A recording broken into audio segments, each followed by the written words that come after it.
Hello everyone, and welcome to Weird Mind Newsroom episode 5 with your forever host. You know the drill, we got new releases, we got new trailers, and we got some news. So let's just get right into it, shall we?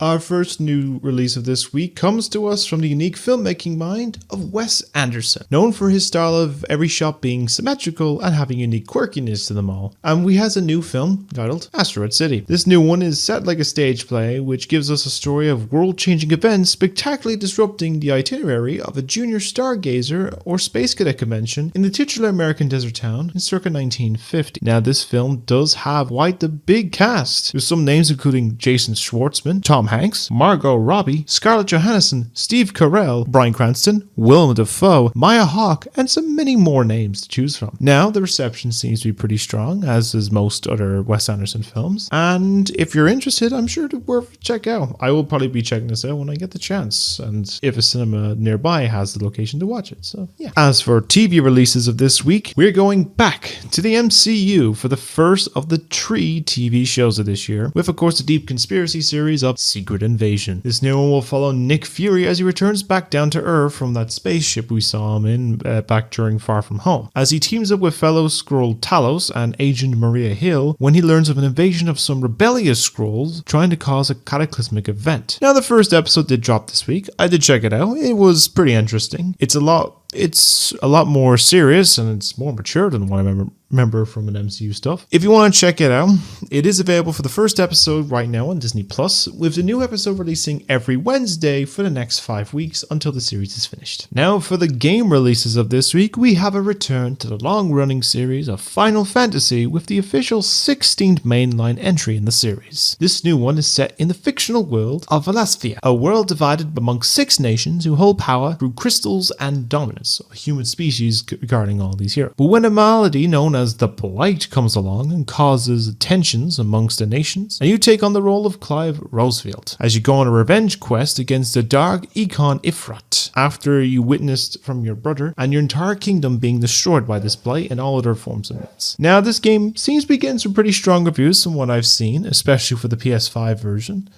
And I'm sure it might be one of the Game of Year contenders, as a lot of games now and again have seen some pretty good reception. I've tried a bit of Final Fantasy series myself. I will probably at some point get around to playing that a Final Fantasy VII remake. But yeah, I'll probably give it a try maybe sometime down the line. If you're interested, you can check it out now. It's available on PS5 and PC. The next game on this list is actually a little special shout out from my girlfriend, because I know she loves this series and this particular character. And that is an all new game set in the world of Crash Bandicoot with Crash Team Rumble. This is a new game with an all-new multiplayer 4v4 game where you battle out to collect as much Wumpa fruit in a fast-paced, all-out brawl with all your favorite characters, including Crash, Coco, Tawna, Embryo, Cortex, Dingodile, and many more characters to choose from. Now, this game seems to be got some decent reception when I've had a look from online. It's pretty affordable. It's not that pricey, actually. It's gotten some free content, like updates over time, so it is actually supposed to be pretty good. Like, it looks simple enough, but it actually probably looks pretty fun. I'm sure I will probably maybe pick this up for my girlfriend as a little special present, or even maybe to do some form of buying it myself and we play it together down the line. But yeah, it looks pretty fun. For the final game release of this week, we all know that in space no one can hear you scream. But in this context, we all know that 3 other people will hear you scream when you play Aliens Dark Descent, an all-new RPG game inspired by XCOM and the world of the Aliens franchise, where you take on the role of a group of mercenaries and soldiers as you battle through an endless array of xenomorph creatures and stop it from overtaking and causing a mass species forming. Now, the reviews seem to be well received for this as well, and I've heard some good bit of word of the game. It does look pretty much functional, it does look pretty good. I'm sure I'll give it some try in the future of 1 or 2 other Alien games. Now, the only thing I just want is an actual sequel to Alien Isolation, and I'll be all good. I know Blackout is technically one, but that's a Five Nights at Freddy's clone, and I don't really count it. And for a little bonus final announcement, one I thought was going to be releasing later in the year turned out to actually be coming out earlier this week, and that is the album I talked about last week, the Dan Avidan and Super Guitar Bros sequel, Acoustic Boogaloo. This new one has a good array of tracks, including Clocks by Coldplay, Don't Stop Believing by Journey, Time Stand Still by Rush, Shape of Your Heart by Sting, and many more classic songs, all done in the beautiful, seductive tones of Dan Avidan and the beautiful acoustic chords of the Super Guitar Bros. Now, I don't know much about the reviews for music anyway, but I will probably be definitely giving a listen to this over the next couple of hours, as I do love his music. But with that, that is the end of all the releases for this week. Here we go!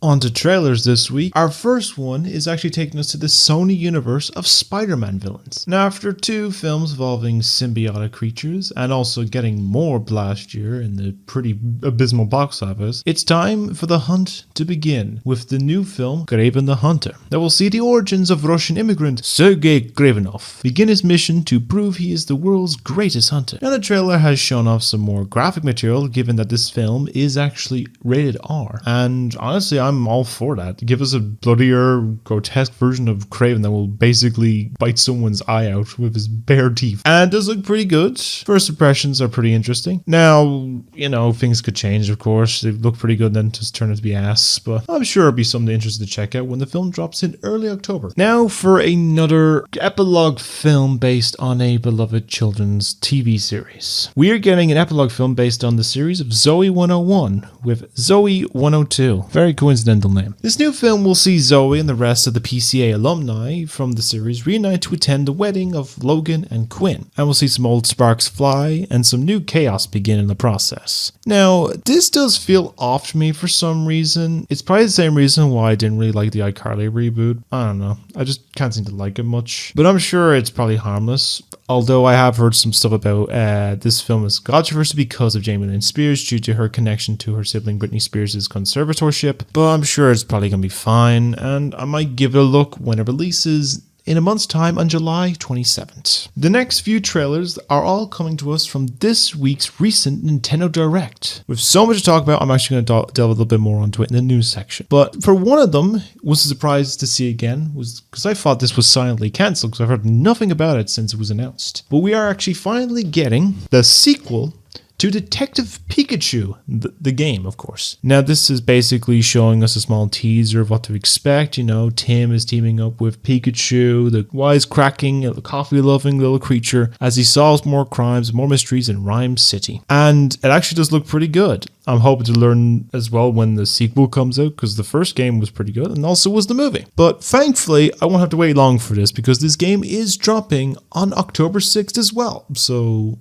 I'm pretty hyped for that. Now, we all know Mario is a bit of an overlooked character, said no one ever. But there's been a few games in the past, as he's been around for the nearly 40-year franchise, that we've seen a fair few different iterations of. And this new one is actually a remake of a classic RPG game that Mario and Luigi started that spawned the Mario and Luigi series, as well as the Paper Mario one, with Mario RPG Legend of the Seven Stars. At this week's Direct, we saw everyone thinking it's just going to be a port of it, and then turned into an actual full-on remake, and it looks visually stunning. And pretty much it's got some probably new features, it's got some new gameplays, it does look pretty great. I have played a small bit of it myself in the past, but I will definitely be giving a full control of this one when it drops actually this year as well on November 17th. So yeah, it looks pretty great. I look forward to it. And as for the last trailer I wanted to show focus on with this Direct is a long overdue makeover to the 2D platforming version of Mario. We received an all new form of the Super Mario Bros. Series with a brand new name of Super Mario Bros. Wonder, and the dropping of the word new from the Super Mario Bros. Franchise, of course. Now, this new game will have you playing, of course, as Mario, Luigi, Princess Peach, Toad, and for the first time in a long time, Princess Daisy. As you explore a new land, which I think is the Flower Kingdom, experience new powers like the Wonder Flower, and even a power-up that makes you turn into this big boy.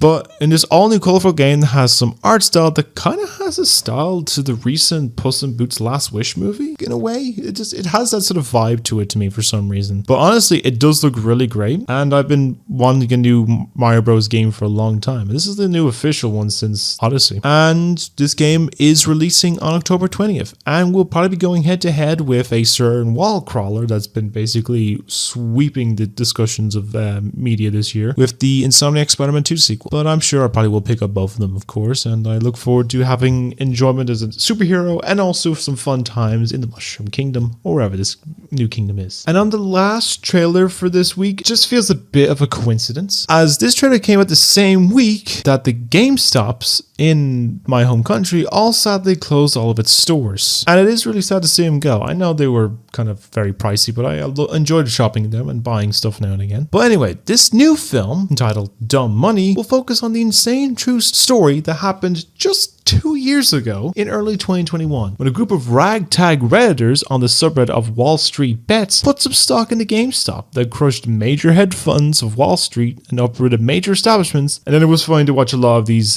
grown men who basically gamble with your money to make them richer get upset and whine on live television. It simply was a simpler time. But this does look interesting, and I'm sure I'll check this out when it launches some point at the end of September of this year. And with that, that is the end of the trailers that we're getting this week. Here is the fucking news. So our first story of this week is coming to us for the upcoming event of next month's Comic-Con convention, which is set to take place, I believe, at the end of July. Now, this one doesn't have a lot of info from it, but we have been confirmed earlier this week that Marvel Studios themselves will not be doing a Hall H panel. Basically, the reason for it is because of the writer's strike. It's also been confirmed as well that both HBO, Universal, and Netflix have all opted out of attending Comic-Con in terms-wise of presenting stuff. The only one left that has yet to announce that they're pulling out is Disney and Warner Brothers. But anyway, they're not entirely out of Comic-Con. They are still going to be at the convention. It's more case just any panels is pretty much going to get screwed over by the convention, by the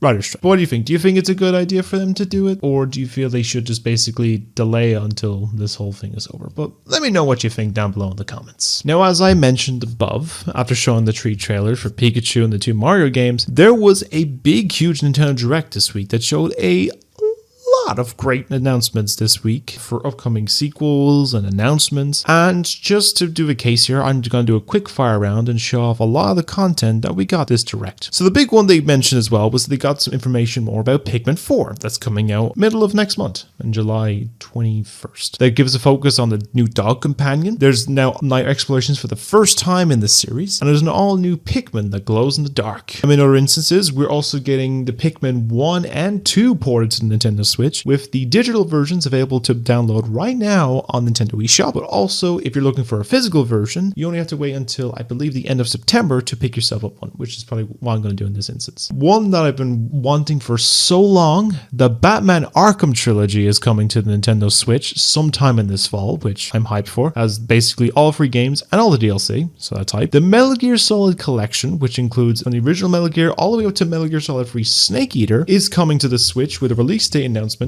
of October 24th. Now they have said as well you can buy the full collection, or you could download Metal Gear Solid 1, 2, and 3 individually at a later date. We've also got an announcement of a remaster for Luigi's Mansion 2 Dark Moon, which I really enjoyed and feels underrated. Princess Peach is finally getting her own new game some point in next year. The first one since Super Princess Peach on the Nintendo DS. We got a look at some brand new DLC for Scarlet and Violet that's both coming out in the fall and the winter. We got a quick brief look at Booster Course Pack 5 for Mario Kart 8 Deluxe that shows off 3 new additional characters, which includes Kamek, Wiggler, and Petey Piranha. With Petey Piranha coming from Double Dash, Kamek coming from Mario Kart Tour, and Wiggler coming from Mario Kart 7.